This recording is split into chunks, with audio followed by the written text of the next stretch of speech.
तो नमस्कार दोस्तों, मैं हूं सर्वेश और स्वागत करता हूं मैं फिर से आप लोग का हमारे YouTube चैनल पे, जिसका नाम है सुपर टेक फॉर यू।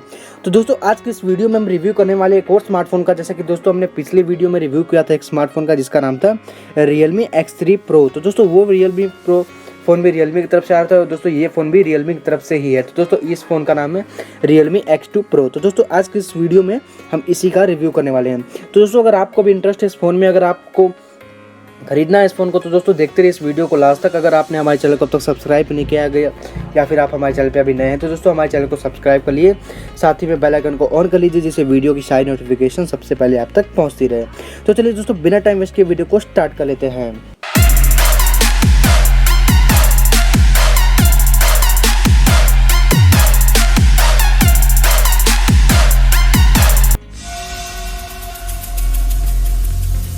तो दोस्तों अगर बात करें इसके डिस्प्ले की, तो दोस्तों इसके अंदर आपको काफ़ी ज़्यादा अच्छा डिस्प्ले मिलने वाला है। दोस्तों इसके अंदर आपको 6.5 इंचेस का एक full HD plus super AMOLED display देखने को मिल जाता है, जो कि है सैमसंग की तरफ से। दोस्तों अगर बात करें इसके रेजोल्यूशन की, तो दोस्तों इसके अंदर आपको 1080 से लेकर के 2400 तक पिक्सल तक देखने को मिल जाता है। तो दोस्तों स्क्रीन के मामले में फ़ोन आपका काफ़ी ज़्यादा अच्छा है। दोस्तों इसके अंदर आप काफ़ी ज़्यादा हाई रेजोल्यूशन वाली वीडियोज़ भी देख सकते हैं और गेम वगैरह भी खेल सकते हैं। दोस्तों अगर बात करें इसके प्रोसेसर के, दोस्तों इसके अंदर आपको काफ़ी ज़्यादा अच्छा प्रोसेसर मिलने वाला है। दोस्तों इसके अंदर आपको स्नैपड्रैगन 855 का प्रोसेसर मिल जाता है, जो कि है सैमसंग की तरफ से। तो ये प्रोसेसर काफ़ी अच्छा है, इसके कारण इसमें आप मल्टीटास्किंग आसानी से कर सकते हैं। गेमिंग एक्सपीरियंस आपका काफ़ी ज़्यादा अच्छा होने वाला है। इसके अंदर आप काफ़ी ज़्यादा हाई रेजोल्यूशन वाले गेम भी खेल सकते हैं, जैसे कि PUBG हो गया, फ्री फायर हो गया, इस तरीके के गेम खेल सकते हैं और काफ़ी ज़्यादा देर तक इस फ़ोन को यूज़ कर सकते हैं। काफ़ी ज़्यादा इंटरनेट भी इस्तेमाल कर सकते हैं इसके अंदर, जो आपका फ़ोन है वो हैंग नहीं करने वाला जल्दी। तो दोस्तों इसके अंदर जो गेमिंग एक्सपीरियंस है वो आपका काफ़ी ज़्यादा अच्छा होने वाला है, क्योंकि दोस्तों ये प्रोसेसर काफ़ी ज़्यादा हाई रेजोल्यूशन का होता है। दोस्तों प्रोसेसर के मामले में फ़ोन जो है वो काफ़ी ज़्यादा अच्छा मिल जाता है आपको।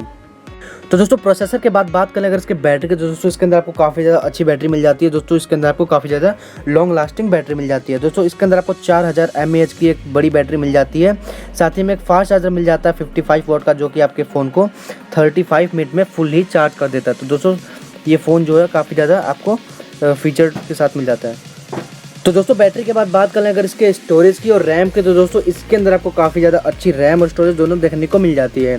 तो दोस्तों अगर बात करें इसकी रैम की, तो दोस्तों इसके अंदर आपको 6 GB की रैम मिल जाती है। साथ ही में अगर बात करें इसके इंटरनल स्टोरेज की, तो दोस्तों वो आपको 128 GB की स्टोरेज मिल जाती है। तो दोस्तों रैम और स्टोरेज के बाद बात करें अगर इसके सेंसर की, तो दोस्तों इसके अंदर आपको इन डिस्प्लेड फिंगरप्रिंट सेंसर मिल जाता है, जो कि आपके फ़ोन को 0.23 सेकेंड में ओपन कर देता है। दोस्तों मतलब कि जो फ़ोन है वो काफ़ी जल्दी आपका अनलॉक हो जाएगा फिंगरप्रिंट सेंसर से। तो दोस्तों अब बात करेंगे इसकी सबसे ज़्यादा मेन चीज़, जो कि दोस्तों सभी फ़ोनों में बहुत ज़्यादा मेन होता है, वो होता है इसका कैमरा। तो दोस्तों इसके अंदर आपको काफ़ी ज़्यादा अच्छा कैमरा मिलने वाला है। तो दोस्तों अगर बात करें इसके फ्रंट फेसिंग कैमरा, जो कि होता है आपका सेल्फी कैमरा, तो दोस्तों वो आपको इसके अंदर 16 मेगापिक्सल का कैमरा मिल जाता है, जिससे आप अपनी सेल्फीज काफ़ी ज़्यादा अच्छी ले सकते हैं। तो दोस्तों अगर बात करें इसके बैक साइड पे जो कि कैमरे होते हैं, वो उसके अंदर आपको क्वाड कैमरा सेटअप के साथ मिल जाता है। तो दोस्तों अगर बात करें इसके प्राइमरी कैमरे की, तो दोस्तों इसके अंदर आपको 64 मेगापिक्सल का प्राइमरी कैमरा मिल जाता है। साथ ही में अगर दोस्तों अगर बात करें इसके सेकंड कैमरे की, जो कि होता है आपका वाइड एंगल कैमरा, तो दोस्तों इसके अंदर आपको 13 मेगापिक्सल का वाइड एंगल कैमरा मिल जाता है। दोस्तों अगर बात करें इसके थर्ड कैमरे के, दोस्तों वो होता है आपका माइक्रो कैमरा, तो दोस्तों वो आपको 8 मेगापिक्सल का मिल जाता है। साथ ही में अगर बात करें इसके फोर्थ कैमरे के, दोस्तों वो आपको 2 मेगापिक्सल का डेप्थ कैमरा मिल जाता है। तो दोस्तों फ़ोन जो है वो कैमरे के मामले में काफ़ी ज़्यादा अच्छा मिल जाता है आपको। दोस्तों अगर बात करें इसके लॉन्चिंग डेट की और प्राइस की, तो दोस्तों ये फ़ोन आपका लॉन्च होने वाला था 15 अप्रैल को, लेकिन दोस्तों जैसा कि आपको पता है कि अभी लॉकडाउन चल रहा है, इस वजह से इस फ़ोन को अभी लॉन्च नहीं किया गया। तो दोस्तों ये फ़ोन जल्द ही लॉन्च हो जाएगा। ये फ़ोन आपका लॉन्च हो जाएगा मई के फर्स्ट वीक में या फिर सेकेंड वीक में। दोस्तों अगर बात करें इसके एक्सपेक्टेड प्राइस की, तो दोस्तों ये फ़ोन आपका 28,999 रुपीज़ का पड़ने वाला। तो दोस्तों ये आपका कंफर्म प्राइस नहीं है दोस्तों, जब ये फ़ोन लॉन्च हो जाएगा उसके बाद ही आपको कंफर्म प्राइस पता चल पाएगा। तो दोस्तों उम्मीद करता हूँ आपको ये वीडियो पसंद आई होगी। अगर वीडियो पसंद आई तो वीडियो को लाइक जरूर करें। अगर आप चैनल पर नए हैं और वीडियो को पहली बार देख रहे हैं, तो दोस्तों चैनल को सब्सक्राइब जरूर करें, साथ ही में बेल आइकन के ऑप्शन को ऑन कर लें, जिससे वीडियो की सारी नोटिफिकेशन आप तक सबसे पहले पहुँचती रहे। तो चलिए दोस्तों इस वीडियो में इतना ही, मिलते हैं एक और ऐसी स्मार्टफोन का रिव्यू वाली वीडियो के साथ या फिर कोई और टेक्नोलॉजी वाली वीडियो के साथ। तो दोस्तों इस वीडियो में इतना ही, मिलते हैं नेक्स्ट वीडियो में। तब तक के लिए thank you and bye bye.